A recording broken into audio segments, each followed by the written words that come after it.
వీవీప్యాట్ల లెక్కింపుపై supreme తీర్పు వ్యవహారంలో review petition వేస్తానని చంద్రబాబు తెలిపారు. ఇందుకోసం రేపు ఢిల్లీకి వెళ్లనున్నట్లు చంద్రబాబు తెలిపారు.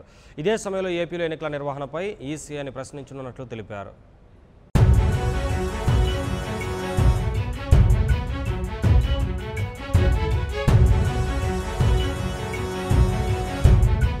ఈవీఎంల వ్యవహారంపై సుప్రీంకోర్టులో రివ్యూ పిటిషన్ వేస్తామని ముఖ్యమంత్రి చంద్రబాబు నాయుడు స్పష్టం చేశారు. అమరావతిలో జరిగిన మీడియా సమావేశంలో మాట్లాడిన ఆయన బ్యాలెట్ పేపర్లు ఉంటే 24 గంటల్లో లెక్కించేవాళ్లని అన్నారు. ఇప్పుడు వీవీప్యాట్లను లెక్కించడం 6 రోజులు పడుతుందని ఈసీ కబుర్లు చెబుతోందని మండిపడ్డారు. తాను ఛాలెంజ్ చేస్తున్నానని నిరూపించేందుకు సిద్ధమని అన్నారు. ఈవీఎంలపై దేశస్థాయిలో పోరాడతానని చంద్రబాబు స్పష్టం చేశారు.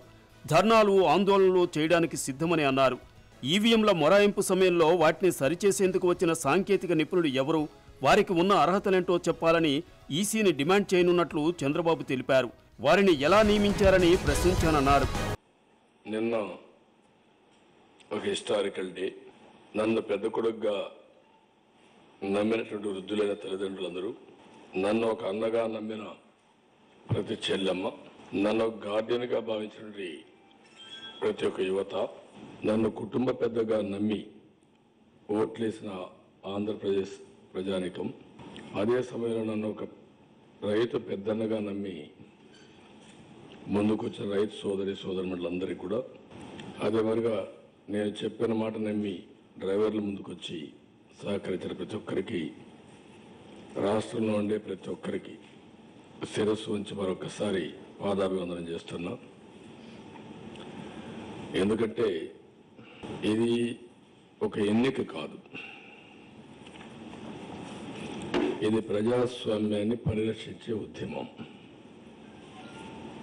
మామూలు వ్యక్తులు శక్తులు కాదు, పూర్తిగా government of India aided by Narendra Modi,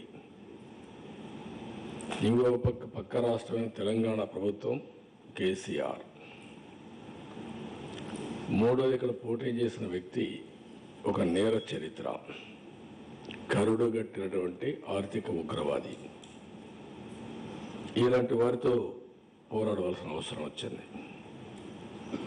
అదే మరిగా వీళ్ళు సర్వశక్తులు కాకుండా వాళ్ళకుండే అధికారాలన్నీ చరిత్రలో మనం ఏవైతే చూసామో, లేకపోతే పురాణాల్లో ఏవైతే చదివామో దానికంటే నీచాతి నీచంగా అన్నీ ఉపయోగించారు. ఒకటి రెండు కాదు, అన్నీ ఉపయోగించారు. వాళ్ళ ఆలోచన అంతా ఒకటే, ఎట్టి పరిస్థితిలో 5 సంవత్సరాల ఒక చిన్న బిడ్డ అయినటువంటి ఆంధ్రప్రదేశ్ రాష్ట్రాన్ని అణగదొక్కాలి. వాళ్ళకు నన్ను అణగదొక్కితే రాష్ట్రాన్ని అణగదొక్కచ్చనే ఉద్దేశంతో ఎన్ని విధాల నాకు సహకరించేవాళ్ళు కానీ, ఈ రాష్ట్రంలో ఉండే వ్యక్తులు కానీ అందరి మీద అన్ని విధాల సర్వశక్తులు పడ్డారు. Income tax, ED, CBI, Telangana పోలీసులు, తెలంగాణ రాష్ట్ర ప్రభుత్వం, అదే మరి రాష్ట్రంలో ఉండే రౌడీలందరూ.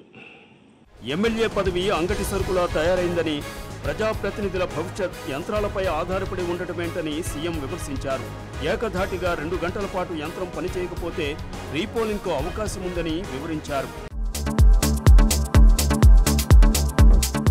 Please subscribe New Waves.